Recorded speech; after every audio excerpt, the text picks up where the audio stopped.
everyone.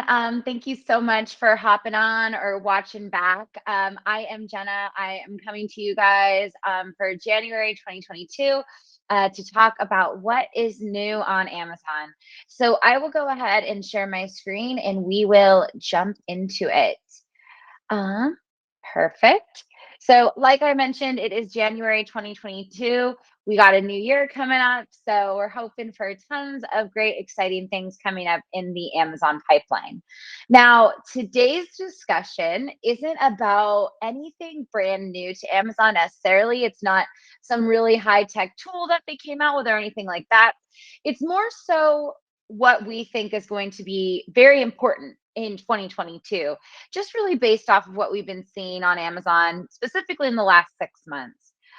So today we are going to discuss branding, okay? And we have been saying, all brands should really make brand consistency their 2022 resolutions. Now, for brands specifically, it's really hard to decipher, okay, am I being brand consistent, right? Are we keeping it consistent everywhere? It's really hard to keep track of it. So one thing I would say, and we work with a ton of different brands.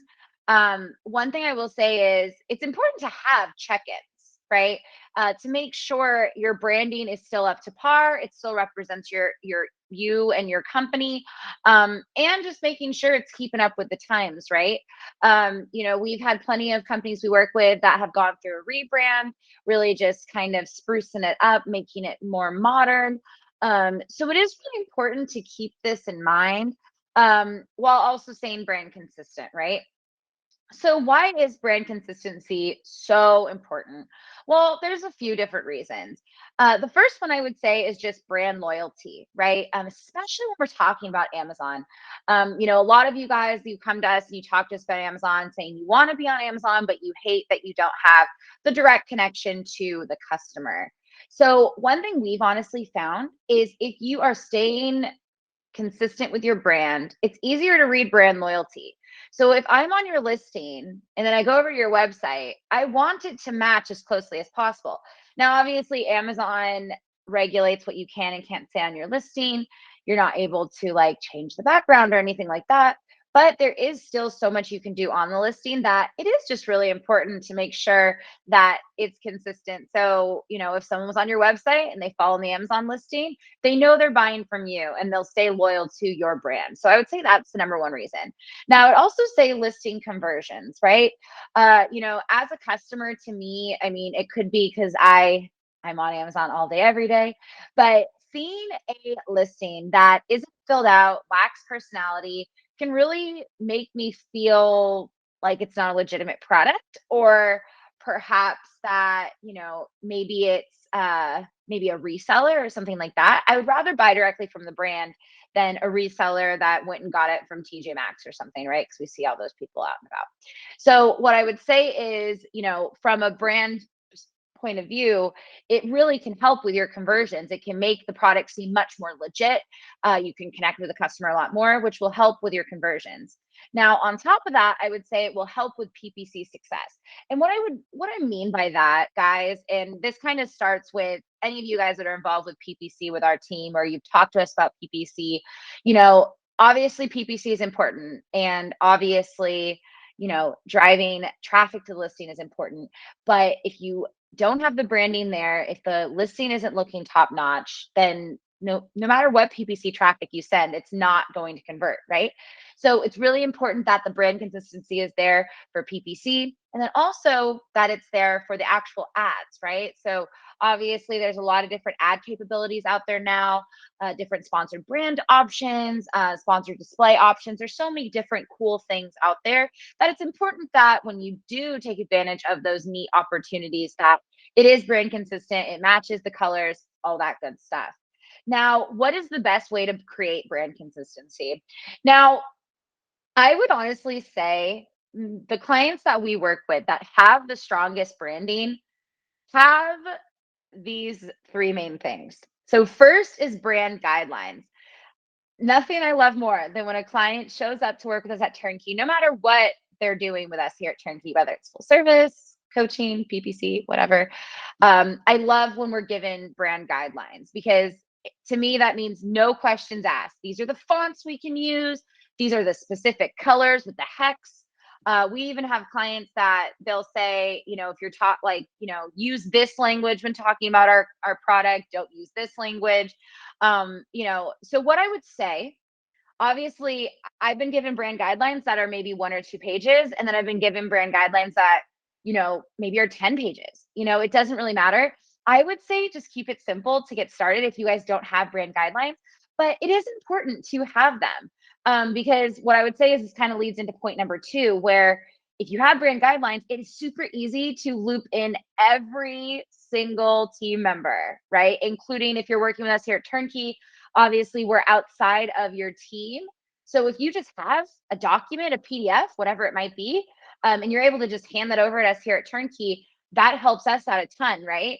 But it goes beyond us here at TurnKey, right? So if you guys have graphic designers that you're working with, if you have a Facebook ads team, a Google ads team, whatever it might be, every single one of them needs to know what your brand guidelines are. And that really just starts with writing it down. It doesn't have to be anything fancy. I mean, I've been given very fancy brand guidelines. I will tell you guys that right now. But honestly, just keeping it simple. Just a simple document that says, here's our logo, here's our colors, here are the fonts that we can and cannot use. If you want to go as simple, like I know some brands we work with, if they have a specific brand name where maybe certain things need to be capitalized and not capitalized, like breaking things like that down would be helpful.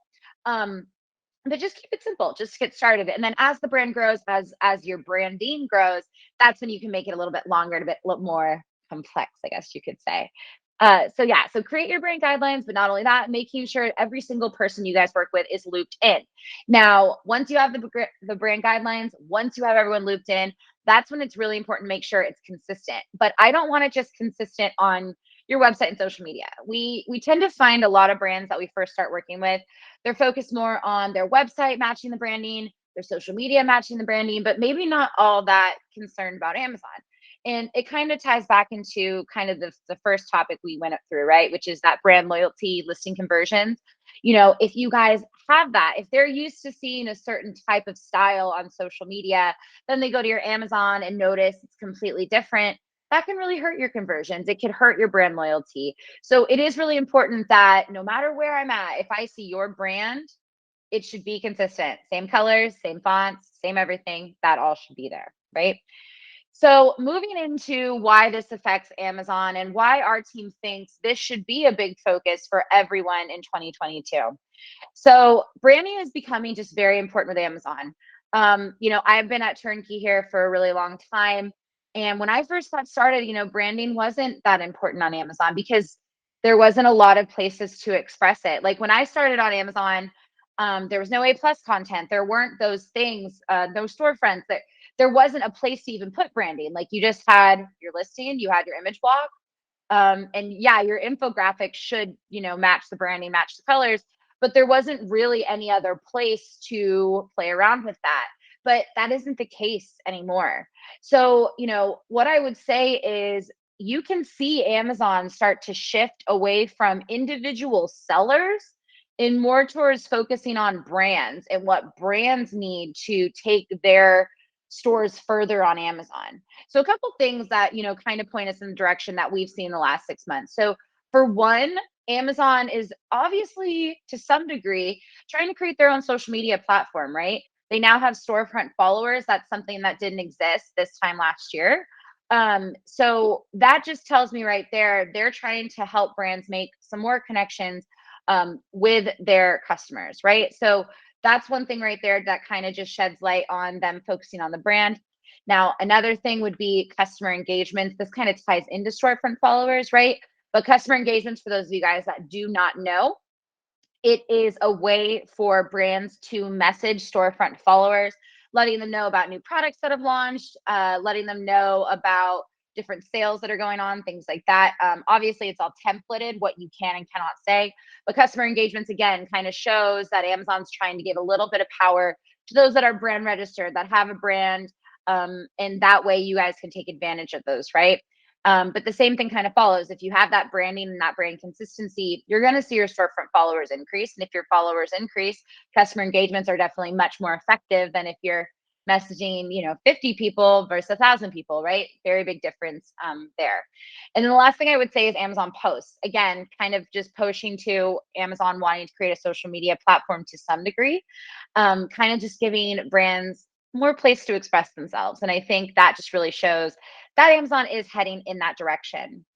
So through these trends, you can see Amazon is putting more importance on the brand. So what does that mean for you? So again, brand consistency on Amazon versus all of your other platforms. And I think this is something that it's just good to have check-ins for, right?